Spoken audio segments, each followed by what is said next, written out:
नमस्कार साथियों, स्वागत है आप सभी का वाईफाई स्टडी 2.0 पर। मैं हूं अंकित अवस्थी। आप हैं मेरे साथ में आज के एक बेहतरीन सेशन में, जिसमें हम चर्चा कर रहे हैं कि भारत पर बैन लगाना असाधारण पूर्ण मूर्खता होगी, ऐसा कहना है अमेरिकी सीनेटर का। किस बात को लेकर हो रही है ये सारी बातें? जैसा कि आप सभी ने देखा है, आज तक के सभी सेशंस में आपने समझने का प्रयास भी किया होगा कि भारत का रुख इस समय पर दुनिया में से बहुत सारे देशों को परेशान कर रहा है, क्योंकि यूक्रेन रशिया क्राइसिस पर जहां पूरी तरह बाइडेन भारत पर यह प्रयास कर रहे हैं कि किस तरह से इन्हें रूस विरोधी बयान के लिए उकसाया जाए, वहीं भारत पूरी तरह संयम बरतते हुए दोनों ही पक्षों से खुद भी बातचीत कर रहा है और दोनों को एक दूसरे के साथ बातचीत करने के लिए मोटिवेट भी कर रहा है। तो भारत पर प्रतिबंध की बात कहां से आई? चलिए न्यूज़ बताते हैं। जरा इस तरह से एक न्यूज़ देखिए, आपको यहां से समझ में आती है। एक न्यूज़ है साथियों, हाल ही में उठी है अमेरिका के अंदर कि जो Biden will decide whether to apply or waive sanctions on India under CAATSA, ऐसा अमेरिका के अधिकारियों का कहना है। अब आपके दिमाग में एक सवाल आएगा, क्यों भैया, हमने क्या बिगाड़ दिया? मुद्दा यह है जनाब कि S-400 आप सबको बहुत अच्छे से मालूम होगा, रशिया के द्वारा भारत को दिया जाने वाला एक एयर डिफेंस सिस्टम है, जिसकी डिलीवरी मैंने आज से 3 महीने पहले आप लोगों को पढ़ाया हुआ है, जिसमें से पहले सेट की डिलीवरी इंडिया में होना शुरू भी हो चुकी है, जिसमें भारत को इस प्रकार की कम से कम 5 मिसाइलें दी जाएंगी जो कि भारत के विभिन्न क्षेत्रों की सुरक्षा सुनिश्चित करेंगी। भारत ने ये लगभग 5.5 बिलियन में डील किया है ये सौदा। जब ऐसा सौदा भारत को मिलते समय 2023 आ जाएगा, तो अमेरिका पर इन दिनों दबाव बन रहा है कि 2022 तक इन्होंने जो कर लिया। अब चूंकि दुनिया में सबसे ज़्यादा सैंक्शंस जिस देश पर लाद दिए गए हैं वो रशिया है, तो ऐसी स्थिति में क्यों ना इंडिया के ऊपर यह कह दिया जाए कि वो रशिया से बाकी बची हुई S-400 परचेज ना करे। इस बात को लेकर के यूएस ऑफिशियल से जब पूछा गया कि बताइए क्या इंडिया के ऊपर काटसा लगाएंगे, अब आप पूछेंगे काटसा क्या है? काटसा है countering American adversaries through trade sanction act. मतलब अमेरिका के खिलाफ अगर कोई देश कुछ कर रहा है तो उससे निपटने के लिए अमेरिका के द्वारा लगाया गया एक प्रतिबंधात्मक कानून व्यवस्था है। अब आपके दिमाग में एक सवाल आएगा, मतलब अमेरिका के विरोध में थोड़ी ना हम ये लेकर के आ रहे हैं S-400। अमेरिका का मानना है कि अगर रशिया से आप लोग दोस्ती कर रहे हैं, रशिया से माल खरीद रहे हैं, दैट मीन्स आप अमेरिका से दुश्मनी ले रहे हैं। क्यों? क्योंकि अमेरिका ने वर्ष 2017 में जो है, वंस अपॉन ए टाइम जो है साथियों, एक एक्ट पारित किया था जिसका नाम था काटसा एक्ट। वर्ष 2017 में पारित किए गए इस एक्ट का मकसद था कि ईरान, उत्तर कोरिया और रूस से अगर कोई भी देश कोई सामान परचेज करता है तो अमेरिकी सरकार को यह अधिकार है कि वो उस देश पर बैन लगा सके, सैंक्शन लगा सके। आप देखो, ईरान से परचेज करोगे तो आप पर बैन लग जाएगा, नॉर्थ कोरिया से करोगे तो आप पर बैन लग जाएगा, रूस से करोगे तो आप पर बैन लग जाएगा। अब हमको काटसा की कहानी तो समझ में आ गई, लेकिन अब आपको एक मज़ेदार बैन समझाते हैं। आप जरा इस बयान को सुनिए साहब। यहाँ पर आप देखते हैं, CAATSA sanction on India would be extraordinary foolhardy, Ted Cruz का ये बयान पूरी समय भाई साहब सुर्खियों में छाया हुआ है। मतलब जहां अमेरिका के यूएस ऑफिशियल्स कह रहे हैं कि बाइडेन खुद विचार करेंगे कि इंडिया पर कोई बैन लगाना है या नहीं, इसी बीच में अमेरिका के टेक्सास प्रांत से आने वाले एक सीनेटर ने कहा है कि जनाब अगर आप ऐसा सोच रहे हैं तो ये महामूर्खपूर्ण घटना होगी, एक्स्ट्रा ऑर्डिनरी फूल हार्डी होगा। ये किसका कहना है? एक अमेरिकी सांसद का। आप पूछेंगे साहब कौन सी पार्टी से ये सांसद है, डेमोक्रेटिक है कि रिपब्लिक है? रिपब्लिक है। आप पूछेंगे रिपब्लिक बोले तो ट्रंप की पार्टी से है जनाब। आप पूछेंगे कि ट्रंप की पार्टी से मतलब भारत का हितैषी है क्या? हितैषी तो अब अमेरिका को हमारा होना ही पड़ेगा, क्योंकि इंडिया अगर निकल गया हाथ से तो बहुत नुकसान हो जाएगा। सारी की सारी पॉलिसीज़ फेल मार जाएंगी उसकी। रशिया के विरोध में जो भी उसने स्ट्रेटजी जमाई है सब फेल मार जाएंगे, क्योंकि India itself is a very large market for Russia. Russia ने अगर अपना माल बेचना यहाँ शुरू कर दिया तो सारे के सारे सैंक्शंस धरे रह जाएंगे अमेरिका के। ऐसी स्थिति में ट्रंप की पार्टी के एक नेता ने साफ कहा है, और नेता नहीं है साहब, ये सीनेटर है टेड क्रूज। सीनेटर ने कहा है, और सीनेटर क्या है इधर देख लीजिए, कि काटसा के तहत भारत पर अगर प्रतिबंध लगाए तो बेवकूफ़ी होगी। बाइडेन सरकार, हमारे रिश्ते कमज़ोर हुए हैं बाइडेन सरकार के समय पर। ये है साहब टेड क्रूज। अमेरिका के अंदर एक राज्य जिसका नाम है टेक्सास, वहाँ से आते हैं ये, और टेक्सास प्रांत से आने वाले ये सीनेटर जो हैं, इन्होंने कहा है कि S-400 जिसकी 5 यूनिट इंडिया को मिलने वाली हैं, उस 5 यूनिट में से 1 यूनिट मिल भी चुकी है और हमको 1 अप्रैल 2023 तक पाँचों की पाँचों यूनिट मिल भी जाएंगी। अगर आपने इस S-400 की परचेज़ पर इंडिया पर पाबंदी लगाने की गलती की तो भाई साहब ये गलती कदम जो है ना, ये अमेरिका के लिए होगा, इंडिया के लिए नहीं होगा।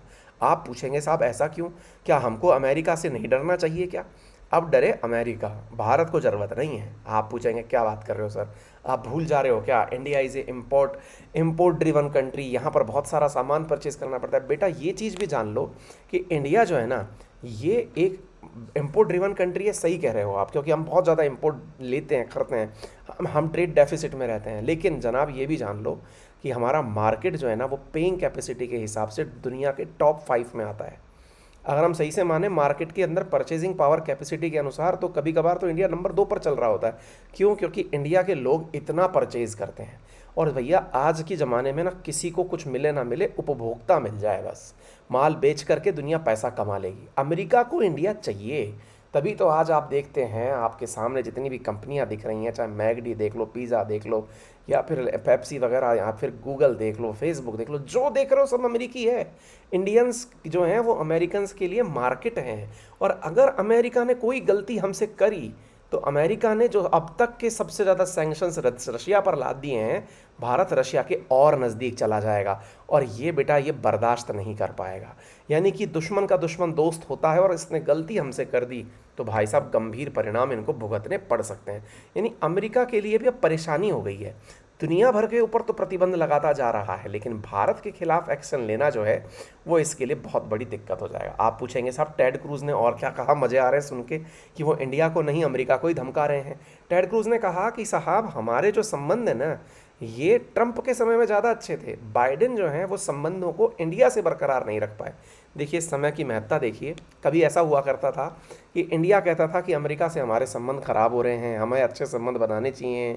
इमरान खान जा कर के वहाँ रोते हैं, कहते हैं कि साहब हमको जो है इंडिया जैसा सम्मान क्यों नहीं देते हो, हैं।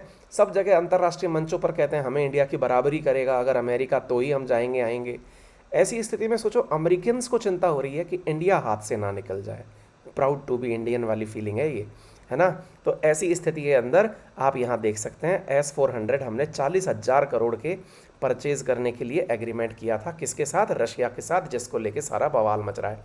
आप में से जो विद्यार्थी नहीं जानते कि ये क्या है साहब, ये एक ऐसी मशीन सिस्टम है जो अपने ऊपर से 40 से लेके 400 किलोमीटर दूरी से लेके कोई भी अगर वेपन, मिसाइल या फिर हवाई जहाज, हेलीकॉप्टर जो भी आ रहा है ना, उसको सेंस करके हवा में उड़ा देती है। गजब की एक्यूरेसी है, मतलब इसकी जैसी एक्यूरेसी किसी के पास शायद ही हो। भारत के लिए रशिया क्यों इंपॉर्टेंट है? क्योंकि भारत जितने भी हथियार इंपोर्ट करता है ना, उसके 49% रशिया से हैं।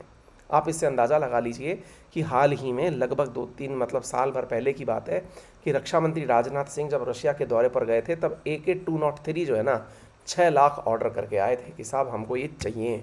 ठीक है, तो S-400 भी भारत की अभी आना बाकी हैं। मैंने आपको बताया अप्रैल 2023 तक हमारी सारी की सारी मिसाइलें आ जाएंगी। तो उम्मीद है कि US का सैंक्शन जो है वो भारत के लिए नहीं अपितु अमेरिका के लिए, खुद के लिए एक टेंशन भरा कदम है। और सही कहा टेड क्रूज ने, जो उनको समझाने का काम किया। हालांकि वो अपोजिशन पार्टी से हैं, लेकिन फिर भी बात तो खुद के देश की ही कह रहे हैं।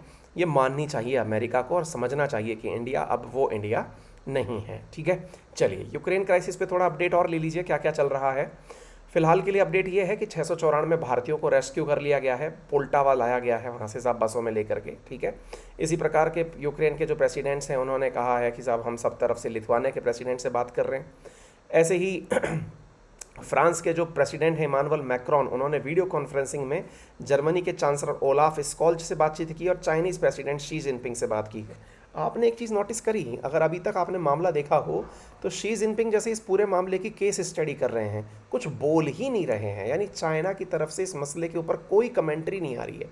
ऐसी स्थिति में देखना होगा, अपडेट सारे चल रहे हैं। बाइडेन जो है ये सोच रहे हैं कि कैसे ना कैसे करके, देखिए 2 तरीके होते हैं दुनिया में, आगे बढ़ना है दूसरे की लाइन छोटी कर दो या खुद की लाइन बड़ी कर लो। अमेरिका अब रशिया से आगे जाने की कोशिश कर रहा है, तो उसने क्या किया, रशिया की लाइन छोटी करने के सारे काम कर दिए। बोले कैसे, इसका तेल मत खरीदो, इस पर दुनिया के सबसे ज़्यादा सैंक्शन लाद दो। तो इनने ये काम भी कर दिया है, कह दिया ऐसा तेल भी नहीं परचेज होने देंगे हम इसका। ठीक है साहब, मत होने दीजिए। युद्ध के अंदर सुन लीजिए क्या हालात चल रहे हैं। युद्ध के हालात ये हैं, 8 मार्च तक के 12,000 ट्रुप्स अभी तक रशिया की मारी जा चुकी हैं, ऐसा कहना है। ठीक है। नेक्स्ट जो है उसका कहना है कि फॉरेन मेडिकल डिवाइसेस जो रशिया के द्वारा गवर्नमेंट जो देती है उसके ऊपर बैन लगा दिया गया है। बाकी अपडेट आपके लिए भी है, और वो ये है कि यदि आप चाहते हैं अनअकैडमी पर पढ़ना तो मेरा रेफरल कोड है अंकित10, जिसका यूज़ करके आप अनअकैडमी पर 10% डिस्काउंट के साथ में मात्र 63,000 रुपये के अंदर यूपीएससी, जीएससी, सीएस और ऑप्शनल का कोर्स परचेज कर सकते हैं। इजी कोर्सेज हैं। इसी प्रकार से बैंक एसएससी एग्जाम्स के अंदर सभी सब्सक्रिप्शंस पर आपको ऑफ चल रहा है, 2 महीने का एक्सटेंडेड सब्सक्रिप्शन दिया जा रहा है। मेरा रेफरल कोड है अंकित10, जिसका यूज़ करके आप अनअकैडमी पर 10% डिस्काउंट प्राप्त कर सकते हैं। जल्दी ही मुलाकात फिर होती है, तब तक के लिए अपना ख्याल रखें। धन्यवाद।